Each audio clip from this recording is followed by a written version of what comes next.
Oke, selamat pagi semuanya. Di sini saya akan mempresentasikan salah satu presiden saya, Kampung Susun Akuarium. Karena tema saya kan fungsinya itu adalah rumah susun.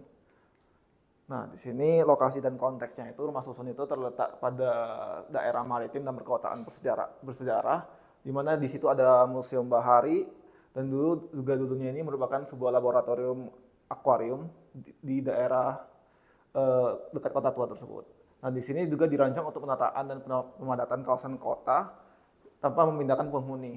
Kemudian pemilihan rumah susun ini juga koeksistensi antara warisan dan perumahan sosial. Dan juga di mana rumah susun ini dibangun di lahan tersebut yang dulunya adalah perumahan pemukiman kumuh. Nah, di sini ada latar belakangnya karena awal mulanya rumah susun itu dibangun pada tahun 2016 atau sebelumnya itu terdapat pemukiman kampung nelayan. Nah, saya tarik lebih jauh lagi mundurnya dari sebelum 2016 itu, tanah ini merupakan laboratorium akuarium yang setelah itu dipindahkan ke Ancol. Nah, karena tahanan itu menjadi kosong dan tidak berpenghuni, maka banyaknya pendatang kan ada pull factor dari Jakarta yang membuat orang-orang menjadi urbanisasi.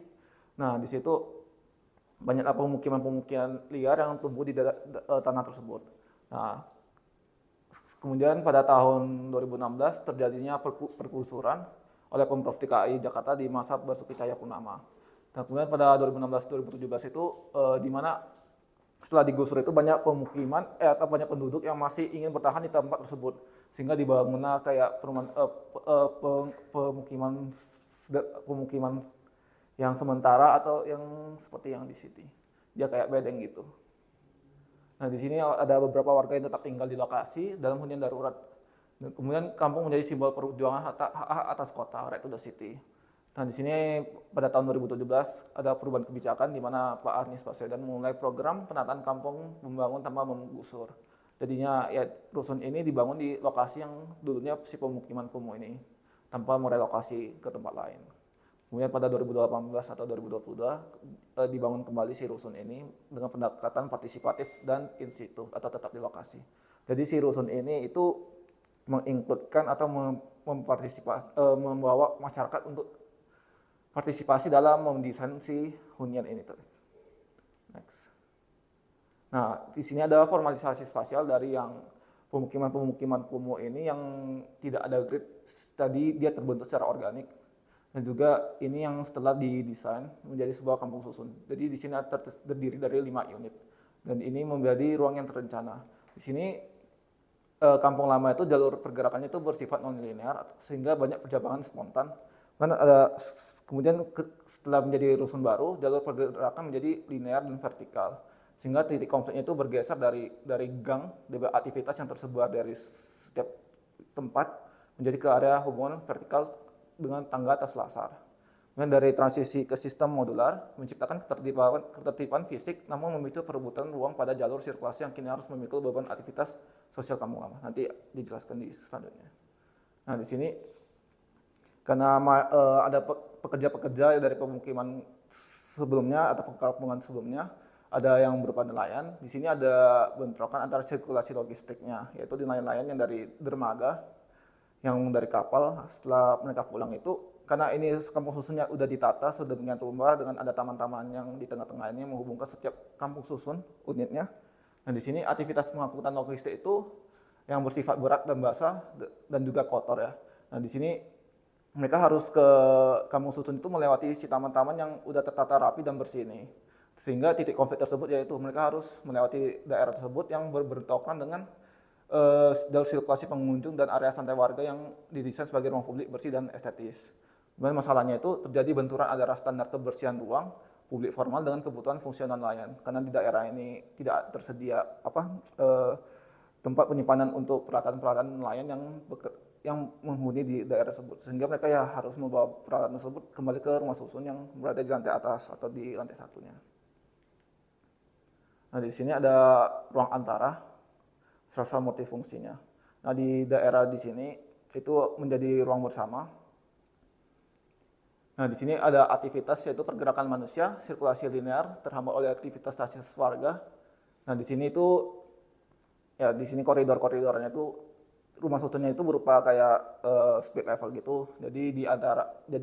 Ketika kita naik tangga setengah itu kita udah memasuki bordes atau mezanin level mezanin yang memasuki unit-unit di level mezanin tersebut. Kemudian kita naik lagi itu kita masuk ke level tipikal dari si unit-unit tersebut. Sehingga nah di sini kita melihat masalah-masalah yang terhadir di mana desain dari rumah susun itu menghadirkan ruang bersama di antara level mezanin ini. Sehingga ya ini mereka eh, terjadi masalah di mana adanya aktivitas-aktivitas masyarakat yang menghalangi sirkulasi utama yang di level mezanin. Koridor yang dirancang kaku itu tidak mampu menampung budaya ruang tamu gang dari kampung lama sehingga terjadi penyempitan jalur evakuasi atau akses sehari-hari. Ini titik konfliknya itu ya karena selasar itu memanjang double loaded koridor, tidak dihadirkannya ruang komunal bersama. Jadi ya dipakailah si selasar-selasar atau koridor-koridor di setiap unit depan unit. Nah, di sini itu domestik versus wisata. Dan di sini kita melihat ada aktivitas wisatawan atau pengunjung yang menggunakan selasar hunian sebagai area observasi balkon untuk menikmati pemandangan laut dan memotret situs sejarah. Di sini karena ini yang sirkulasi warna kuning itu merupakan sirkulasi baik oleh pengunjung dan juga domestik lokal atau penghuninya. Sedangkan yang warna merah itu lebih ke area privat sirkulasinya. Karena ini terdapat beberapa hunian yang dikotakin merah itu, bukan hunian-hunian untuk lansia karena diletakkan di lantai 1. Nah, di sini itu ada titik konfliknya karena selasarnya itu bersifat terbuka gitu ya. Jadinya pengunjung itu tidak ada batas alaminya atau batas fisik yang membatasi si pengunjung untuk masuk ke daerah tersebut. Jadi itu tidak ada batas fisiknya sehingga visualnya itu membuat pengunjung itu ingin hadir ke tempat tersebut juga melewati daerah-daerah yang koridor-koridor yang menghubungi setiap unit di lantai 1. Nah itu ya karena hal tersebut mungkin area privat warga itu menjadi objek tontonan publik memicu kebenturan antara hak wisata dan hak privasi penghuni sehingga terjadilah kebisingan ataupun hal-hal lain di lantai 1-nya.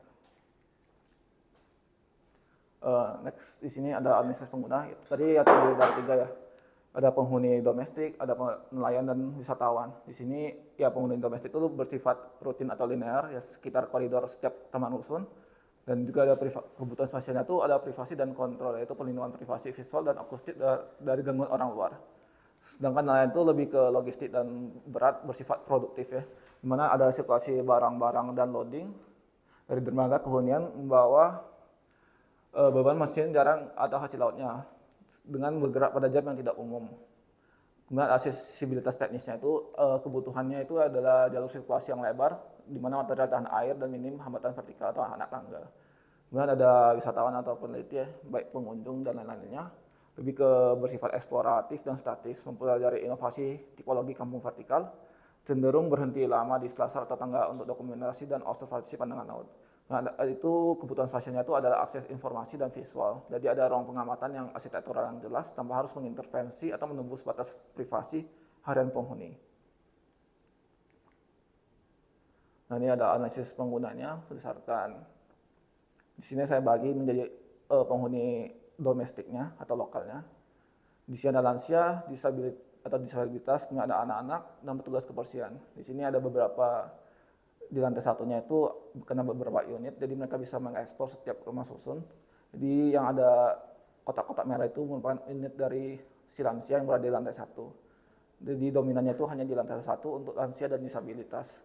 Karena tidak adanya rem ataupun lift di rumah susun ini, jadi tidak ada lansia yang tinggal di lantai 2 atau di atasnya. Nah, di sini anak-anak itu bersifat eksploratif dan kolektif. Karena di lantai 1-nya itu banyak ruang terbuka dan juga ruang komunal, di mana di desain ini disediakan area-area kuning ini merupakan area komunal yang di lantai 1 yang bersifat terbuka atau publik. Di sana ada lapangan futsal, ada musola juga di sini. Ini area komunal juga semuanya di lantai 1. Nah, di sini ada petugas kebersihan yang mereka hanya pergi ke area-area yang mereka seharusnya pergi, yaitu untuk pengelolaan kawasan. Di sini ada ruang koperasi dan ruang-ruang lainnya untuk maintenance. Di sini ada TPS, ada kolam retensi untuk penampungan air. Nah, di sini ada terbagi menjadi ruang privat, ruang semi publik, dan ruang publik. Ruang privatnya itu adalah huniannya sendiri, unit hunian. Dan ada ruang semi publik selasar dan hub vertikalnya itu lebih ke koridor yang dua sisi, double loaded koridor, sedangkan double address. Karena ini merupakan area yang lebih intim untuk hanya penghuni yang hanya bisa mengakses ke lantai atasnya. Kemudian ada ruang publik yaitu seperti TPS atau kolam retensi yang bersifat lebih publik, dan juga di ruang publik lainnya yang merupakan sirkulasi ke arah taman. Nah, di sini hubungan antar ruangnya. Di sini yang bersifat privat, di sini yang bersifat semi publik, juga ini yang semi publik untuk penghuni dan juga ya untuk beribadah. Di sini lebih ke publiknya, dermaga, ada pelataran area dan terbuka. Nah, di sini ada relasi kompleks di mana selasar dan koridor itu secara fisik merupakan jalur sirkulasi, tapi secara sosial itu merupakan perluasan ruang tamu. Kemudian ada secara fungsionalnya itu merupakan galeri pengamatan atau ruang studi. Dan juga hunian itu dengan selasar itu menggunakan hubungan yang langsung yang bersifat aksesibel. Dan di sini menjadi ruang penyangga atau buffer zone. Ruang ini adalah katup pelepasan kepadatan aktivitas dalam gedung menuju lingkungan eksternal. Nah, di sini merupakan relasi kompleks di mana ini juga sebagai sirkulasi dan juga fungsi tambahan dari penghuni-penghuni unit hunian. Nah, di sini diagram ini ingin menunjukkan relasi kompleks di mana elemen sirkulasi vertikal, tangga atau horizontal yang berupa selasar dipaksa menjadi ruang multifungsi. Selasar menjadi ruang negosiasi antara privasi domestik, penghuni, dan kebutuhan pendatang atau peneliti. Di sini ada view-nya ke arah pelatarannya. Next. Nah, ini yang tadi dijelaskan sebelumnya. Di sini ada sirkulasi dan juga mezanin yang juga dijadikan sebagai ruang bersama atau ruang komunal di antara setiap hunian. Dan di sini sirkulasinya itu adalah dari plaza, taman, kemudian ke area komunal yang di lantai 1 yang agak luas, kemudian ke tangga yang udah mulai ke semi publik, kemudian ke bordes atau mezanin yang dijadikan ruang bersama, kemudian dari bordes mezanin itu ke unit di mezanin. Di sini ada unit di mezaninnya. Ini unit yang di lantai tipikal di sini. Nah, di sini tuh sirkulasi pada kampus susun akuarium itu bukan sekedar jalur perpindahan, melainkan generator aktivitas yang terlalu padat. Memicu konflik itu muncul karena desain sirkulasi itu tidak menyediakan pemisahan tegas antara jalur mobilitas murni dan kantong aktivitas, sehingga sirkulasi vertikal dan horizontal itu terus-menerus terokupasi oleh kepentingan domestik dan ekonomi warga. Nah, nanti ekonomi warga itu di slide selanjutnya. Nah, di sini ini ada batas ruangnya. Jadi karena secara visual itu bersifat terbuka ya, si batas visualnya itu bersifat terbuka, jadi pendatang atau yang datang dari luar itu yang bukan penghuni resmi di rumah susun ini bisa masuk ke area selasar atau koridor yang menghubungi unit-unit hunian bagi-bagi lansia. Jadi ya itu mengganggu keprivasian dari si unit hunian lansia di lantai 1. Di sini ada yang koridornya, selasar yang terbuka ini. Nah, batas ruang yang tadi itu hanya bersifat perbedaan level lantai dan juga perbedaan material ya. Untuk di mana ini membedakan antara ruang publik yang dari taman koridor taman itu menjadi lebih ke privat untuk hanya penghuni, yaitu hanya berupa perbedaan level dan perubahan material. Di sini batas fisiknya untuk unit hunian yang bersifat privat itu yaitu berupa dinding. Kemudian fungsi utamanya itu lebih ke privasi total dan perlindungan domestik. Kemudian batas ambangnya itu ya berupa pintu untuk hunian. Ya, cukup. Saya udah nangkap. Ya. Ya. Oke, jadi ini tentang menganalisis bangunan Tremfals yang dibuat oleh Zumthor menggunakan 10 langkah TBPD. Nah, ini ada kasusnya juga studi, ada tapi Zumthor. Kenapa saya pilih ini kan dijelasin. Kenapa saya pilih ini? Karena Zumthor itu mengambil fenomenologi untuk base design dan juga bagaimana caranya dia menggunakan sensorial dalam mendesain. Nah, desain saya ini nantinya untuk tesis akan menggunakan desain fenomenologi, sehingga saya menggunakan Zumthor sebagai titik acuannya. Nah, terus apakah Zumthor mendesain Tremfals juga menggunakan struktur berpikir TBPD? Jawabannya, di sini kita bisa bedah satu persatu. Fungsinya sudah sesuai, nanti kita akan bahas juga. Fungsinya itu adalah spa. Nah, temanya apa? Tema dari Zumthor ini adalah membangun spa, yaitu arsitektur bumi. Jadi dia membangun di dalam lempengan-lempengan Tremfals tersebut. Terus juga isunya apa? Isunya adalah Time-Fast itu merespon makro dan juga mikro. Makronya yaitu keberuntungan kompleks yang tadinya ini adalah sebuah hotel-hotel, terus kemudian bangkrut di tahun 1998, kemudian dibangun ulang sama si Zumthor untuk menaikkan ekonomi, yaitu menggunakan SPA. Terus presidennya apa? Nah, Zumthor ini dia nggak menggunakan presiden, tapi Zumthor itu menggunakan contoh batuan yang diberikan air, sehingga itu yang dijadikan contoh untuk review ke masyarakat tersebut. Terus pedoman desainnya apa?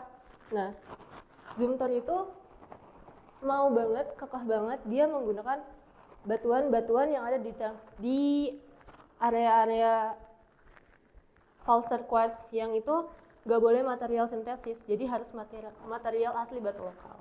Terus konsep spasialnya itu dia menggunakan massa dan juga void, yaitu batu dan juga air.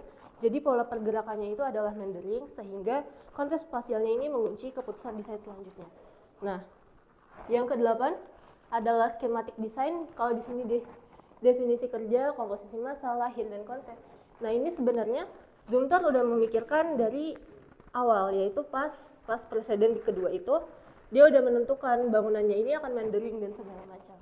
Terus kemudian eksplorasi kreatif desain juga dilakukan di tema, di mana dia menjelaskan itu untuk ke area masyarakat. Oke, sebelumnya kita akan bahas juga, karena kita udah bahas nih reviewnya, kita akan ngejelasin dulu Time-Fast itu apa.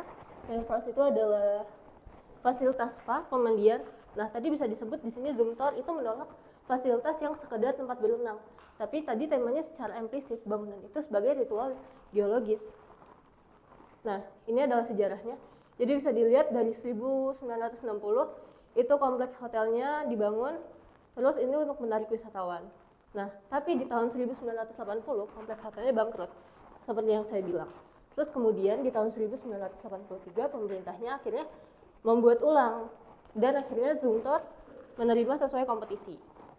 Nah, di 1991, tadi kalau misalnya kita bilang presiden, di sini Zumthor menjelaskan kepada warga menggunakan batu-batuan dan juga air.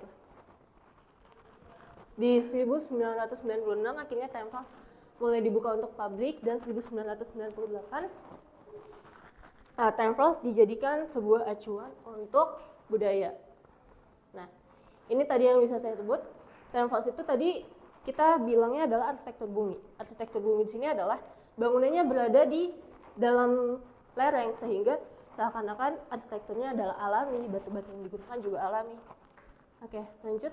Nah, ini adalah konsep meandering yang Time-Fast akhirnya buat gimana dinding-dindingnya, bata-batanya. Ini dia nggak ada signage, dia cuma pakai apa nih namanya ceiling yang ada celah-celah cahayanya. Terus ya, thank you. Nah, ini juga batu-batunya adalah batu-batu alami. Oke, terus aktivitas utamanya apa? Kalau di spa sendiri aktivitas utamanya pasti berendam dan juga berenang. Tapi Time-Fast di sini tadi menyebutkan faktor tubuh, sehingga di sini adalah membaca ruang melalui indera, terus juga ada kontemplasi penundaan waktu, dan juga ada kompleks sosial dan juga monastik. Jadi di sini karena bangunannya dari batu dan segala macam, nantinya akan ada daya dengung yang lebih kuat ketika orang-orang itu berbisik lebih kencang. Karena itu akhirnya Time-Fast tuh memaksa orang-orang di sana tuh untuk hening dan segala macam. Terus juga pengguna tubuh, siapa aja akhirnya penggunanya? Penggunanya adalah tamu hotel, turis, juga ada penduduk lokal, wisatawan. Nah, tapi Time-Fast sendiri ternyata dia nggak memikirkan disabilities. Bangunan-bangunannya kalau kita bisa lihat,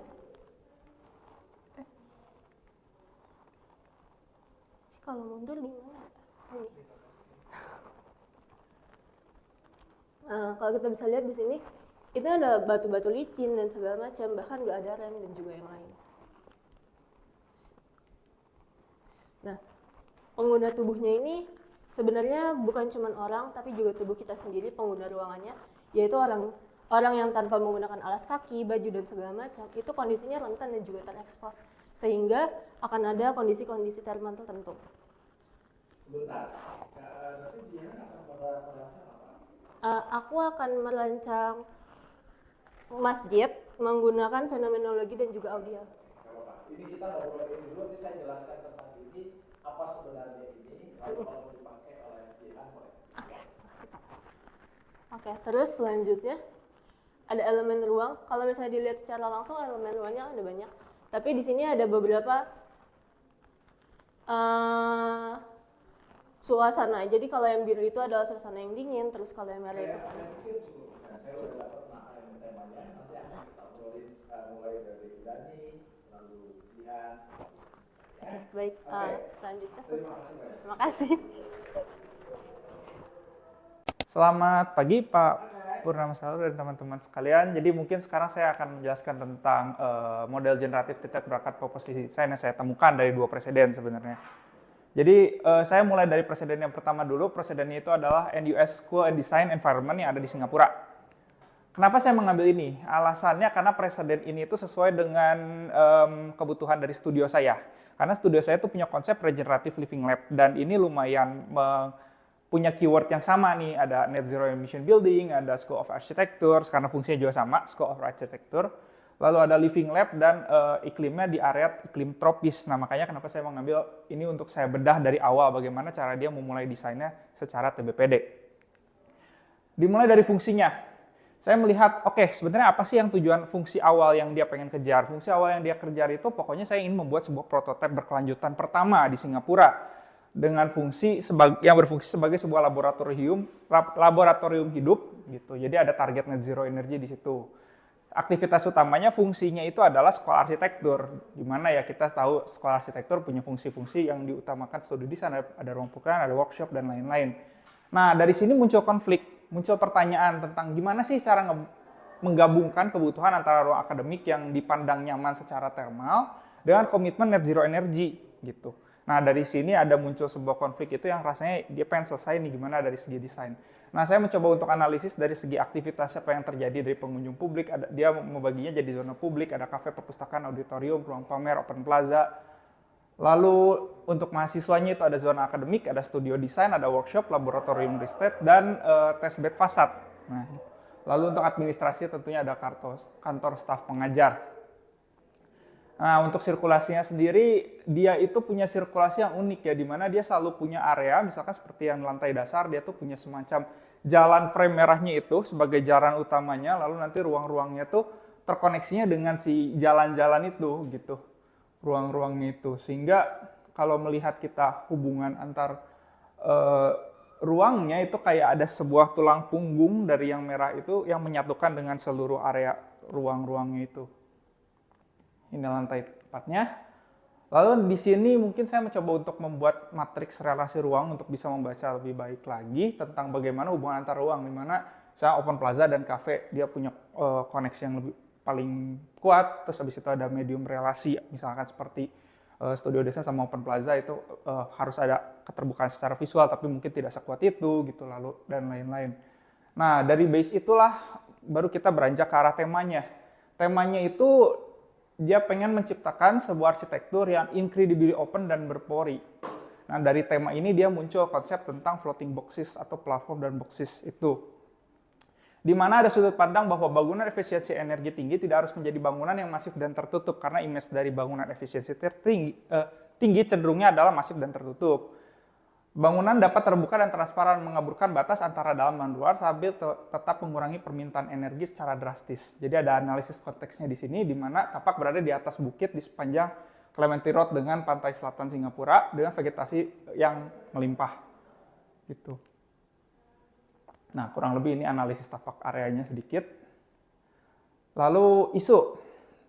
Jadi di dalam isu ini saya membahas tentang persoalan spasial. Jadi persoalan spasialnya itu menciptakan sebuah ruang pendidikan yang nyaman secara thermal, tapi tetap mampu mencapai target energi yang diinginkan. Dan isu spesifik transparansi visibilitas dan kenyamanan thermal. Nah, misalkan saya bagi-bagi jadi beberapa lapis ya. Dari yang saya lihat itu dia melihat bahwa dia mencoba untuk men-solve sebuah masalah ruang di mana dia menggunakan kombinasi strategi pasif dan sistem aktif yang dioptimalkan untuk mencapai net zero ini. Jadi rasanya dia terus-terusan menggebu-gebu soal bagaimana cara menciptakan kenyamanan thermal dari dalam ruang. Lalu Jadi dia membuat beberapa lapis, di mana ada lapis public ground yang menggunakan 100% penghawaan alami, lapis middle ground dan upper ground yang pakai hybrid dan ventilasi alami, lalu ada lapis ketiga yang menggunakan zona full AC. Tadi temanya apa tadi? Floating apa? Floating boxes. Floating boxes, tapi ternyata banyaknya ini ya. Banyaknya justru terhadap kenyamanan ya. Betul, floating boxes ini juga konsepnya itu karena dipilih karena emang ada kaitannya sama kenyamanan thermal, bagaimana airflow bisa dimasukin ke situ. Lalu untuk presidennya sendiri karena di area tropis tentunya dia menggunakan presiden arsitektur tropis vernakular dengan konsep platform and boxes. Jadi ada filosofi biofilik design, jadi ada 3 definisi kerja ini. Lalu untuk saya mencoba untuk merumuskan titik berangkat proposisi desainnya ya, dari apa yang sudah cari, di mana dia mulai berangkatnya itu adalah dari sustainable prototype seperti yang tadi ya, dia ingin menciptakan sebuah prototype sustainabilitas yang ada di Singapura yang pertama, lalu ada tapi tetap menyikapi daripada lingkungan dan efisiensi energi, jadi ada arsitektur tropis yang divalidasi ulang juga. Dari TBPD itu menciptakan sebuah generator bentuk, misalkan dari sustainable prototype dia pengen bikin berarti harus ada double skin fakat nih area timur dan barat, terus harus menciptakan keinginan adaptive thermal comfort menggunakan sistem hybrid cooling system dan oversailing roof sebagai penyikapan terhadap si arsitektur tropis. Kemudian ada teras balkon, 3 zona thermal, platform and boxes, dan denah dangkal dan tata letak berpoli. Nah dari sini akhirnya menciptakan sebuah pedoman atau hasil bentuk arsitektur, berarti timur barat harus ada fasad aluminium berlubang atau hal yang tadi double skin fasad tadi. Terus ada distribusi thermal yang efisien, interior, terus di area selatan harus ada oversailing, di area utara harus ada bukaan optimal. Jadi ini akan jadi pedoman buat merancang. Nah, lanjut ke pedoman desain di mana nanti jatuhnya akan ada, berarti definisi kerja dari tadi ya, harus ada open architecture, layout thermal zone, adaptive comfort, passive first, biophilic connection, sama living laboratory. Jadi lucunya adalah dia mention living laboratory sebagai konsep utama, tapi rasanya living laboratory ini justru menjadi konsep pendukung daripada fungsi utamanya gitu. Itu yang unik. Gitu. Lalu saya coba untuk bikin korelasi antar ruangnya dan didapat ternyata ya memang secara inti itu ada di studio desain dan konsep open plaza ya. Open plaza itu ya berarti sustainable-nya itu yang difokuskan di desainnya dia gitu. Nah, dari konsep spasialnya itu mungkin saya lanjut ya. Konsep spasial dan skematik desain itu digambarkan dari ini konsep spasial. Gambarnya hilang. Jadi tadi ya transformasi masanya di mana ada boxes and platform, dia membuat kalau sustainable itu nggak harus kotak masif besar gitu, dia bikinnya bisa kotak-kotak-kotak berdiri buat airflow bisa masuk gitu. Habis itu kita tambahin oversailing roof seperti tadi kebutuhan desain. Habis itu nanti ada solar screen, nah baru penambahan dari detail dari sustainable-nya itu sendiri. Nah, kalau ke bounded freedom berarti dia ada variasi apa aja sih yang bisa dia lakuin? Berarti bisa ada variasi ukuran, bisa variasi proporsi shading, bisa ada variasi performa panel. Tapi secara sistem base-nya tetap sama, yang diutamain itu kerangka awalnya itu latar belakang kenapa pedoman itu terbentuk itu sama gitu. Tapi bagaimana cara misalkan double skin-nya kita ganti nggak pakai aluminium, dia bisa pakai bambu atau apa itu juga bisa. Tapi titik berangkatnya dia dari sana gitu. Nah, habis itu pengenalan detail tadi ya, jadi dari desain yang sudah di pedoman, sudah dirakit, sudah di sketsa, semua akhirnya dijadikan sebuah desain yang kita sebut sekarang sebagai NUS. Pertanyaannya apakah ini sudah sesuai dengan potensi konflik. Mungkin potensi konflik setelah dibangun itu ada beberapa, ada kenyamanan thermal yang tidak universal, ketergantungan perilaku pengguna atau biaya perawatannya tinggi karena mereka lumayan menggunakan teknologi ya di situ ya untuk mencapai itu. Dan pertanyaannya sesuai nggak sih dengan konsep TBPD yang sama ini kita sudah pelajari? Jawabannya menurut saya masih sesuai. Karena sebenarnya meskipun dia ada sedikit miss ya yang tadi ya soal living lab yang disuarakan gitu, tapi tetap secara kerangka dari awal sampai akhirnya dia benar-benar menyuarakan satu garis benang merah yang sama, yaitu soal sustainable gitu. Jadi menurut saya masih baik dan sesuai gitu. Dan untuk masalah-masalah tadi itu menurut saya masih masalah minor yang bisa dia selesaikan. Lalu mungkin presiden yang kedua, Aarhus School of Architecture. Dia itu kenapa saya pilih karena alasannya dia fungsinya sama, yaitu sekolah tinggi arsitektur. Kalau ini lebih fokus kepada aspek living lab-nya gitu. Sama ya fungsinya seperti sekolah arsitektur pada umumnya, cuman mungkin ada beberapa yang ruang lebih difokuskannya kepada ruang workshopnya lebih besar. Di mana dia fokusnya itu ya membuat sebuah inkubator. Jadi dia pengen supaya sekolah ini seperti pabrik dalam arsitektur gitu. Itu yang dia branding di situ. Jadi konflik awalnya menggabungkan kebutuhan antara ruang kerja, fokus dengan semangat keterbukaan publik, serta memadukan fungsi dari 10 lokasi berbeda ke dalam satu bangunan. Nah, nanti saya jelasin kenapa 10 lokasi berbeda. Nah, ini juga secara beda ya sama yang tadi ya. Kalau UNS tuh dia punya kayak NUS tuh dia punya kayak semacam backbone yang menyatukan segalanya. Kalau yang ini enggak, dia mengkonekkan ruang satu dengan yang lain secara ini ya. Jadi mungkin secara DNA dia agak kurang kuat ngelihat sirkulasi garis besarnya gitu.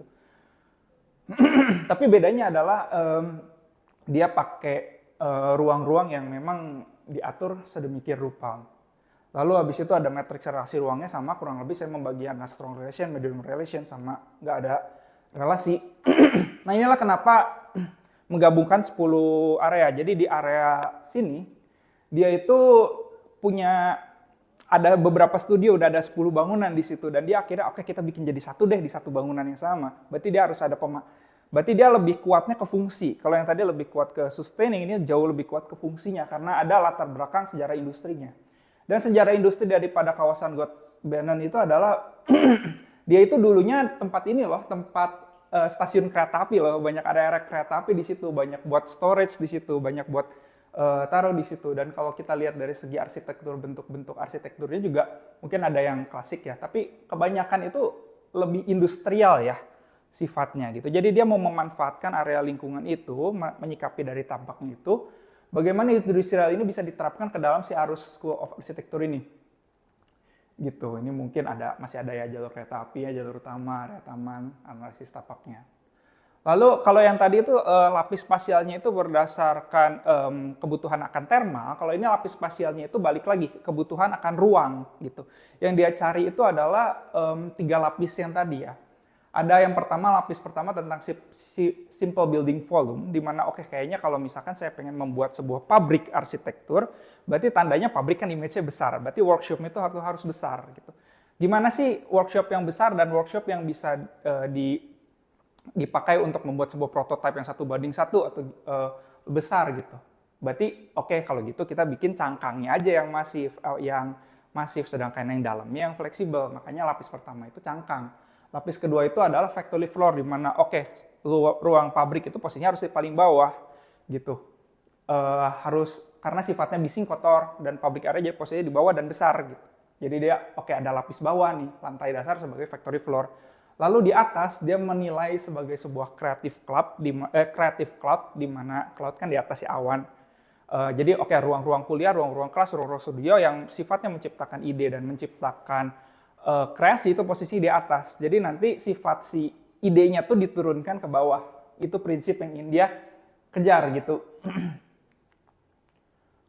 Nah lalu sama ya, dia mencoba presidennya, dia melihat, kalau yang tadi itu dia mencontoh arsitektur tropis, tapi kalau yang ini dia melihat, traditional school ngelihat, sistemnya ruang koridor keras, efektif nggak sih gitu. Lalu tipe B itu pabrik dan gudang. Tipologi pabrik dan gudang yang dia lihat seperti itu. Gimana kalau kita gabungin keduanya? Jadi satu, yang bawah itu seperti pabrik, yang atas itu seperti traditional school gitu. Jadi dia tidak menghilangkan aspek keduanya di situ. Seperti ini kurang lebih bagaimana lantai bawah itu dipergunakan sebagai sebuah ruang studio dan ruang workshop, dan lantai atas dipergunakan sebagai sebuah ruang studio, dan lebih banyak area double height-nya di sini. Lalu titik berangkat proporsi desainnya. Kalau yang ini kan berbicara soal ruang. Jadi dia titik berangkatnya pun soal ruang, soal factory floor dan creative cloud yang tadi dijelaskan gitu. Bagaimana factory floor itu punya nilai-nilai akses ke publik, material kasar dan expose sebagai generator bentuk. Kalau creative cloud ada teras atap, ada skylight, ada partisi, dan ada lantai atas berundak, sehingga akhirnya jadi pedoman bentuk arsitektur di mana harus ada hubungan antar vertikal nih, harus ada wajah barat yang tinggi dan masif nih, lalu ada interiornya juga harus bisa berubah sesuai kebutuhan, lalu ada wajah timur, dia berundak menyikapi area hijau yang tadi kita bahas di tapak. Selamat pagi Pak Pur dan juga teman-teman. Pagi hari ini saya akan mempresentasikan tugas teori arsitektur lanjut dan saya ngambil preseden Bandung Creative Hub. Jadi kenapa saya ngambil preseden ini? Karena yang pertama ini merupakan preseden yang akan saya gunakan untuk tesis dan juga SPM-AB. Perlu diketahui sebelumnya saya nulisnya Cultural Hub di grup, tapi kemudian atas dasar beberapa pertimbangan, Community Hub, atas dasar masukan dan juga beberapa pertimbangan, saya ganti fungsi saya jadi Creative Hub. Nah, apa sebenarnya Bandung Creative Hub ini? Jadi Bandung Creative Hub ini tuh merupakan manifestasi fisik dari status Kota Bandung sebagai UNESCO City of Design. Nah, saya sebutnya selanjutnya BCH ya. Jadi BCH ini itu fasilitas yang berfungsi sebagai pusat untuk mendorong kreativitas dan edukasi di berbagai sektor industri kreatif. Lebih tepatnya 17 subsektor ekonomi kreatif yang akan saya jelaskan nanti. Nah, arsiteknya siapa? Itu Ridwan Kamil, lokasinya ada di Jalan Laswi di Bandung. Kemudian ini dibuka dari jam 8 pagi sampai jam 9 malam. Enggak 24 jam.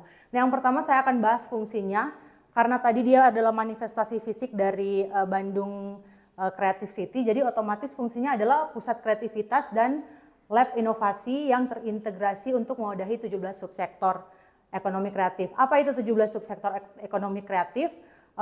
Kalau saya nyebutnya ini kepanjangan, jadi teman-teman bisa aja cari di Google. Kegiatan yang bisa difasilitasi di BCH ini yang ada workshop, coworker, exhibition, mini showcase, dan class session. Fasilitasnya juga ada, fasilitas utamanya ada studio musik, studio tari, studio fotografi, ruang fashion, artwork room, exhibition, dan akan saya bahas lebih lanjut.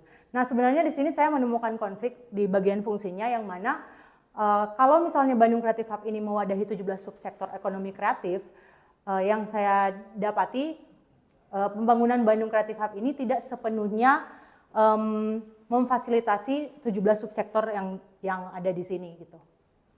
Udah. Oh iya, tadi agak ini ya, tutup.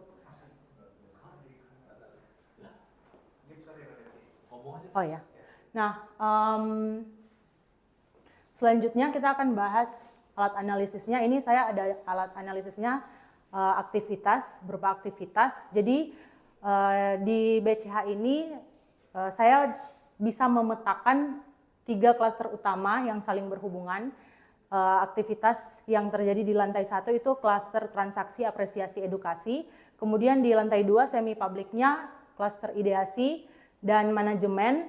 Terus yang di lantai 3 itu sampai lantai 5 produksi, manufaktur, dan edukasi. Selanjutnya ini ada program ruang, nama ruangnya sama karakteristik spasialnya. Misalnya di lantai 1 ada lobby, design, store, exhibition area, dan ruang artwork yang merupakan fasilitas utama. Karakteristik spasialnya transparansi visual otomatis untuk menjadi gap bagi pengunjung. Kemudian area dengan tingkat kebisingan paling tinggi di dalam bangunan itu juga merupakan karakteristik spasial dari lantai 1. Nah, lantai 2 karakteristik spasialnya itu di lantai 2 ini ada void besar yang memberikan konektivitas antara lantai 1 dan lantai 2. Itu memang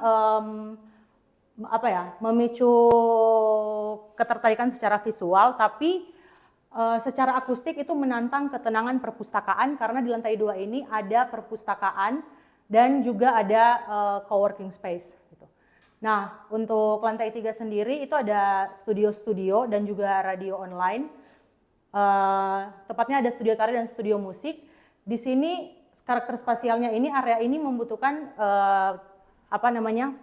akustika yang cukup tinggi, perlu diperhatikan karena penempatan studio tari dan juga studio musik itu cenderung mengakibatkan adanya getaran yang berlebih dan juga kebisingan gitu. Nah, di lantai 4 ini ruang kelas, studio fotografi, coworking space, dan juga ruang auditorium. Dan lantai 5 ruang fashion, ada juga aula kelas besar dan studio fotografi. Aktivitas utamanya, yang pertama ideasi, riset, kolaborasi konseptual. Jadi ideasi ini membutuhkan ruang yang mampu memberikan stimulus, sementara kolaborasi itu membutuhkan ruang yang dapat memfasilitasi interaksi antar pengguna seperti diskusi dan juga co-creation. Nah, selanjutnya aktivitasnya ada produksi dan manufaktur yang diejawantakan di dalam ruang-ruang seperti studio dan juga ya studio. Karena nggak ada workshop room, dia namanya studio.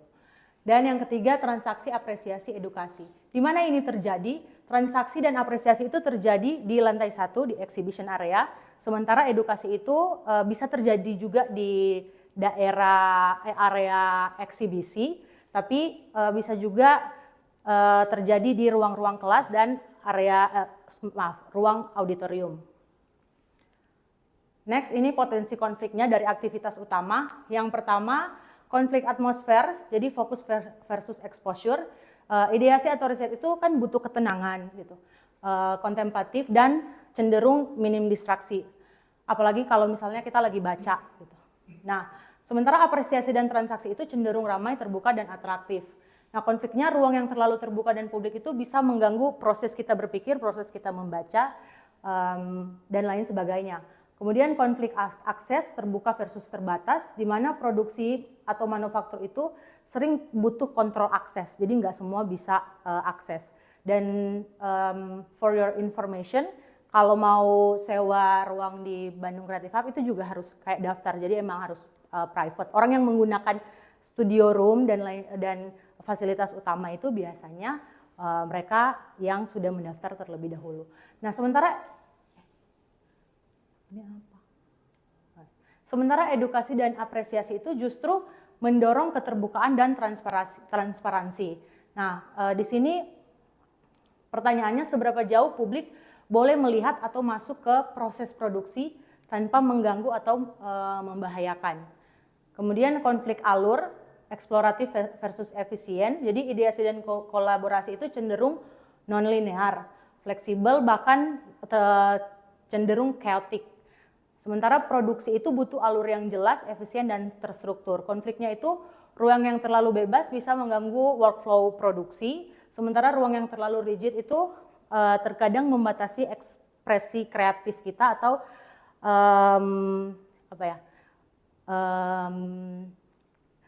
cara kita untuk membangun kreativitas kita gitu. Nah, kemudian konflik nilai, ada eksperimen dan komersialisasi. Jadi ideasi tadi itu mendorong trial and error, bahkan kegagalan, sementara transaksi itu menuntut output yang siap jual gitu dan bernilai pasar.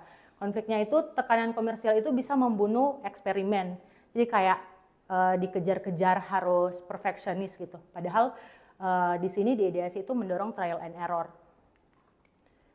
Nah, pengguna tubuhnya ada 3 yang utama. Yang pertama kreator, dengan pola pergerakan dan aktivitasnya statis dan intensif. Jadi dia berada di studio dalam waktu yang cukup lama untuk proses produksi teknis, dan variasi kondisinya itu saat berada di dalam studio musik, itu yang tadi saya bilang, kreator itu cenderung berada di dalam kondisi flow gitu. Jadi kayak kondisi flow itu, nggak tahu ya kalau teman-teman udah pernah nyobain, tapi kayak kita tuh nggak mendengarkan suara dari luar lagi gitu. Jadi memang fokus banget.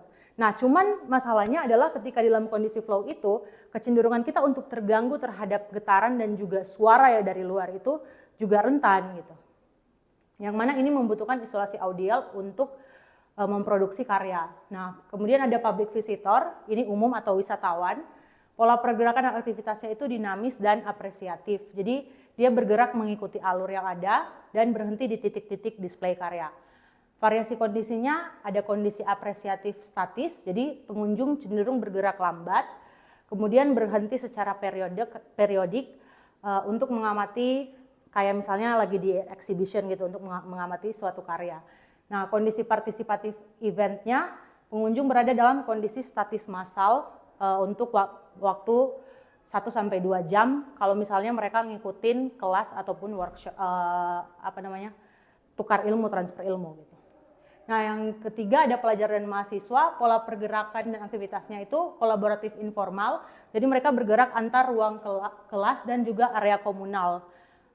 Variasi kondisinya ada kondisi literasi sosial dan juga kondisi kognitif hening. Next, ini ada elemen ruang, jadi di gedung di lantai 1 ini, klasternya klaster transaksi, apresiasi, dan edukasi, ini merupakan zona publik.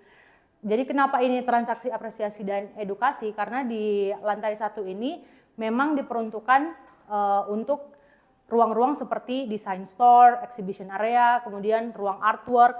Ini dengan adanya design store dan exhibition area di lantai 1 yang bersinggungan langsung dengan lobi utama, ini lobi utamanya, agak kecil memang, itu menciptakan ambivalensi antara jalur sirkulasi dan jalur apresiasi. Jadi pengunjung tuh seolah-olah dipaksa untuk kalau dia udah ada di sini kayak nanggung gitu buat ke atas, mending lihat-lihat dulu di sini gitu. Nah, kemudian yang kedua, klaster ideasi dan manajemen. Kenapa ini ideasi? Karena di sini satu-satunya tempat yang ada perpustakaan. Selamat pagi teman-teman dan Pak Ursal. Saya mengambil presidennya tim Pusat Kesenian Jakarta dan Taman Ismail Marzuki. Jadi kenapa ngambil ini lebih tepatnya karena tim itu yang paling sesuai dengan fungsi saya di Cultural Hub. Sebentar.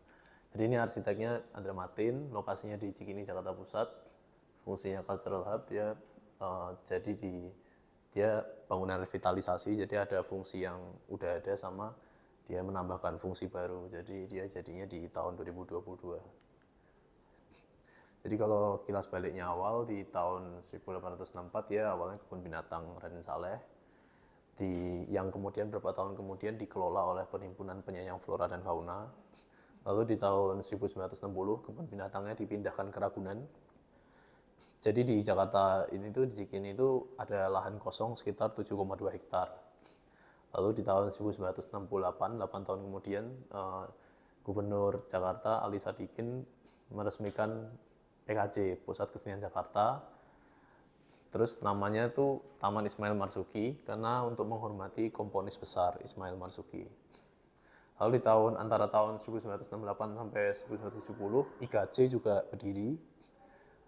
Kemudian di tahun 81 sampai 83 ada degradasi atau penurunan. Jadi tempat ini tuh jadi kurang minat pengunjung.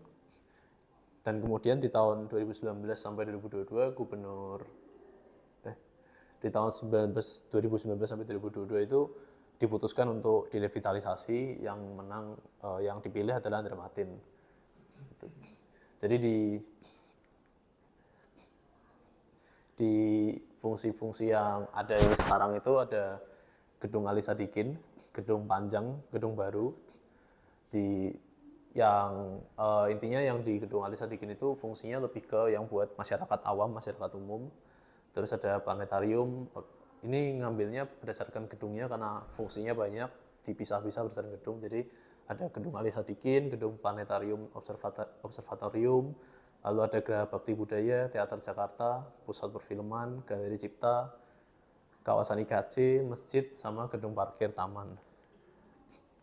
Lalu kalau fungsi-fungsi tadi itu dikaitkan dengan relasi isu, yang jadi isu utama menurut saya yang dihadapi tim ini sebelum revitalisasi itu adalah suatu kebingungan, keterputusan spasial antara tim dan IKJ. Lalu kemudian minimnya ruang terbuka hijau dan juga konflik komersial dan idealis antara cultural hub yang kemudian dijadikan komersial. Lalu Andra Martin mencoba menyelesaikan ini, saya merasanya melalui isu konektivitas. Dia ada yang tadi Gedung Ali Sadikin yang panjang itu, yang warna merah ini, dia panjang tujuannya untuk membujur dari utara ke selatan seperti kayak tulang punggung itu, untuk menghubungkan gerbang depan yang didatangi oleh masyarakat umum. Jadi di sini masyarakat umum datang melalui sini. Nanti juga di depan tertampil bagaimana tampak depan itu kayak mengarahkan untuk masuk melalui depan ini. Jadi masyarakat umum masuk melalui ini dan jalannya itu kayak bisa nyambung sampai belakang sampai ke transisi antara tim dan IKJ. Jadi itu yang membuat sirkulasi IKJ dan tim itu sekarang lebih connect dibanding yang sebelumnya. Lalu berikutnya, yang isu berikutnya itu terkait keterbatasan lahan dan kebutuhan hijau. Jadi yang namanya cultural hub, dia juga butuh suatu hub buat berkumpulnya orang-orang. Terus dia juga memindahkan parkir ke basement, tapi atapnya digunakan untuk RTH. Jadi RTH-nya di sini meningkat menjadi 27% yang awalnya 11%. Lalu dari fungsi dari si plaza ini juga sebagai tempat berkumpul atau sentral dari dan juga penghubung dari setiap bangunan gitu. Terus berikutnya yang terakhir itu isu terkait kekhawatiran seniman kalau bangunan ini yang kemudian juga nanti mau dibangun wisma seni atau hotel itu takutnya jadi hanya demi profit semata. Jadi di sini fungsinya si bangunan gedung Ali Sadikin juga ini berfungsi buat menyatukan si wisma seni ini. Jadi hotelnya nggak terpisah biar kesannya nggak menjual komersial menjual terkait profit ke khalayak umum. Lalu ini terkait aktivitasnya, dibagi aktivitasnya jadi produksi seni, terus ada eksibisi atau performa, terus ada literasi dan riset, edukasi sains, spiritual, sama interaksi dan gaya hidup. Jadi kalau produksi seni itu lebih ke tari, musik, terus seniman, pelakunya seniman dan budaya. Terus di sini juga kondisi spasialnya itu membutuhkan sesuatu yang private. Tapi secara visual tidak perlu, dia bisa terkoneksi. Terus kalau eksibisi dan performa itu menonton teater, film, pameran, lukisan, patung. Nah di sini pelakunya itu ada publik, kurator, kritikus. Kemudian ada literasi dan riset, dia membaca buku, riset, arsip. Jadi lebih ke mahasiswa, peneliti, anak-anak. Ini nanti fungsinya di perpustakaan. Dia lebih membutuhkan suasana yang hening. Gitu. Terus habis itu kemudian edukasi sains itu nanti di planetarium, nanti dia ada pelajar astronom. Nah ini dia kebutuhan kondisi spasialnya itu dia gelap dan hening, jadi supaya tidak terganggu oleh sekitar. Berikutnya ada spiritual, dia ada masjid untuk khalayak umum dan mahasiswa IKJ juga. Terakhir ada interaksi dengan gaya hidup, dia lebih ke co-working space, UMKM, dan sebagainya. Nah ini yang terakhir ini yang dia butuhkan terbuka. Jadi dari sini sudah ada beberapa konflik gitu dilihat. Misal konflik akustik, jadi antara misal teater versus perpustakaan, wisma dan masjid gitu.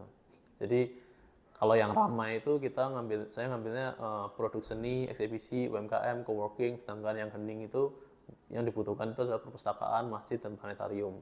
Itu ada konflik pertama. Terus konflik keduanya itu wisma seni dan pengunjung umum. Jadi kan di lantai paling atas itu ada penginapan buat seniman.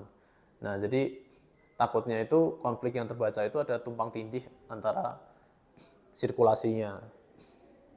Lalu ada konflik ideologis yang komersial dan laboratorium seni. Jadi konflik ini tuh takutnya seniman itu kehilangan yang ruang merdeka mereka, jadinya komersial bangunan ini. Terus terakhir itu konflik sirkulasi, jadi kawasan IKJ dan jalur publik.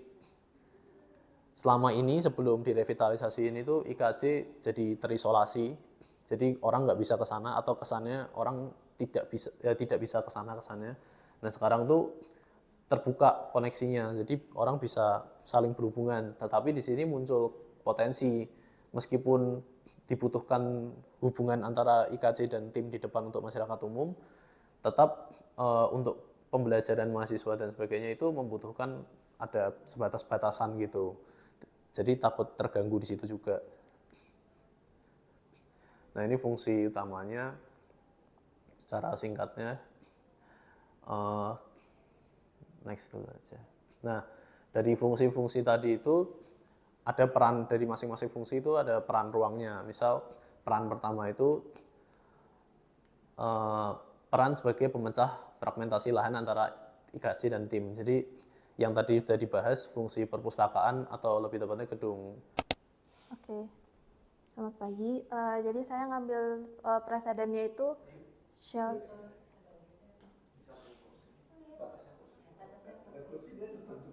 Oh ya, oke.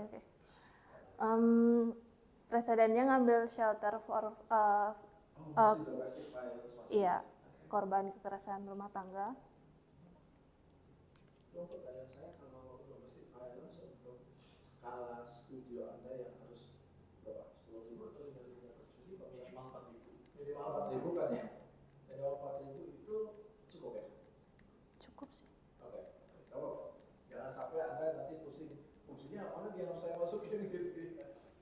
Oke, Sebenarnya silakan. kemarin tuh sempat kayak gitu Pak, cuman udah diskusi sama Bu Indri, pembimbing saya sebelumnya, itu bisa ditambah. Tesis atau pembimbing?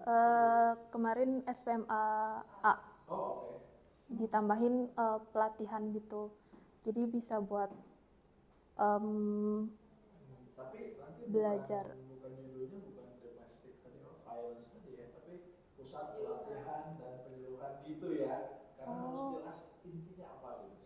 Kalau kita membuat sebuah bangunan kita harus tahu fungsi utamanya apa. Tapi kalau itu misalnya sebagai tambahan gitu gimana Pak?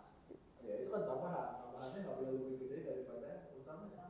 Oh, utamanya memang tetap lebih gede si tempat Oke. perlindungannya. Ya, jadi yang utamanya yang paling dipentingkan. Karena nanti kalau tambahannya nanti Anda pusing sendiri. Waduh ini kalau tambahannya jadi gede gitu ya. Tambahan Enggak. terus pendukung sebenarnya. Kayak misalkan bikin kreatif hub, ya pasti ada restorannya dong gitu ya. Supaya orang. Kurang lebih seperti itu ceritanya. Ya, silakan. Oke, jadi saya ngambilnya ini di Israel dan sebenarnya agak susah nyari studi presiden di Indonesia terutama karena masih belum banyak yang lengkap gitu informasinya. KDRT di kita baru ada undang-undangnya, jadi bangunan belum ada. Mm-mm. Dan sebenarnya yang di luar negeri juga nggak sebanyak itu gitu. Terus ini Enggak juga ya. iya yang mengkhususkan KDRT itu masih agak susah juga nyarinya Pak. Pertanyaannya menarik. Kenapa di luar negeri juga nggak ada bangunan? Ya karena KDRT itu cukup diakomodasi dengan penyuluhannya, gitu ya. Itu bedanya. Makanya ketika dia ingin dijadikan sebuah bangunan yang didedikasikan khusus untuk KDRT, terlalu kecil KDRT-nya, gitu. Makanya akhirnya KDRT itu selalu disatukan pada rumah sakit. Hampir rata-rata seperti itu jadinya. Disatukan kecuali di Indonesia karena ada undang-undang KDRT jadi harus ada pengawasannya, lalu harus ada bangunannya. Lalu di Indonesia gimana caranya? Bangunannya kontraknya rumah kecil lalu dijadiin pusat KDRT gitu. Jadi lebih administratif. Itu yuk masalahnya. Jadi kalau Ayu ingin bikin misalkan ya menurut saya loh ya, Anda bebas. Kalau Anda ingin membuatnya pusat penyuluhan narkoba itu jelas bisa. Jadi ada kalau orang datang ke sana, jadi dibikin semacam itu. Anda yang pertama bikinnya. Jadi gini, isinya apa? Kalau orang-orang udah kena KDRT, boleh nginep di situ, boleh diperbaiki mental rehabilitasinya. Jadi semacam rumah sakit kecil gitu. Sebenarnya punya saya juga kayak gitu Pak ininya SPMA-nya, cuman itu namanya saya masih bingung. Apakah namanya tetap rumah aman atau? Boleh. Dia berfungsi sebagai rumah sakit, tapi namanya pusat penanganan KDRT gitu. Oh, Namanya boleh. Jadi kita semacam pusat kayak orang HIV misalkan ya kan ada rumah sakitnya khusus dan penanganannya. Jadi di dalam situ ada rumah sakitnya, ada berobat jalan, ada berobat inap, tapi lalu dasarnya cuma HIV. Gitu ya, beda kan dengan rumah sakit umum, namanya kan RSU, kalau ini kan spesifik. Nah disebutnya pusat penanganan gitu ya. Memang kita belum ada nomenklaturnya, belum ada, tapi ya nggak apa-apa, kamu bikin aja semacam itu. oke. Ya, oke, go. Nah, jadi shelter ini tuh fungsi utamanya sebagai tempat perlindungan dan memang untuk ya menyediakan tempat bagi korban yang membutuhkan, korban perempuan dan anak-anak yang mengalami KDRT tersebut. Dan dari latar belakangnya itu diambil dari tingginya tingkat kekerasan berdasarkan WHO gitu. Dia 45% itu perempuan dan 45% anak-anak itu mengalami korban kekerasan. Terus Jadi jangan cuma tempat perlindungan saja ya. Perlindungan itu nggak ada kerjaannya. iya, Tapi perlindungan dan penyuluhan, penyuluhan. gitu ya, dan pengobatannya sekaligus. Jadi orang boleh tinggal di sana seminggu, sebulan, semacam safe house gitu ya. Kalau ada cuma pusat perlindungan, ya kalau yang menyerangnya sudah hilang ya pergi lagi. Jadi nggak ada organisasinya. Jadi intinya tuh kalau kita membuat sebuah bangunan itu harus ada organisasi di dalamnya. Jangan sampai nggak ada organisasinya. Oke, silakan. Nah, dia aktivitas utamanya itu untuk menjalani kehidupan sehari-hari dengan nyaman tanpa adanya rasa takut. Jadi dia difungsikan semacam rumah gitu, si shelter ini. Jadi aktivitas utamanya akan berkaitan banyak dengan yang biasa dijalani sehari-hari ketika di rumah gitu. Nah, titik konfliknya ini tuh menurut saya rumah itu kan bersifat privasi, sementara ini tuh kita gabung sama ada orang-orang lain juga di dalam sini, jadi nggak sepenuhnya nyaman gitu ditempati. Terus untuk penggunanya itu yang pertama dia korban, itu dia karakternya mungkin akan lebih waspada dan tertutup. Jadi si korban itu membutuhkan jarak fisik dan juga persembunyian dari orang-orang asing gitu. Terus motifnya itu membutuhkan staf untuk menjamin keamanan, tapi juga perlu jarak pandang dari pengunjung yang datang gitu untuk memulihkan rasa kepercayaan dirinya setelah mengalami trauma tersebut. Lalu relasinya itu mungkin akan berkaitan dengan ruang healing atau inner courtyard yang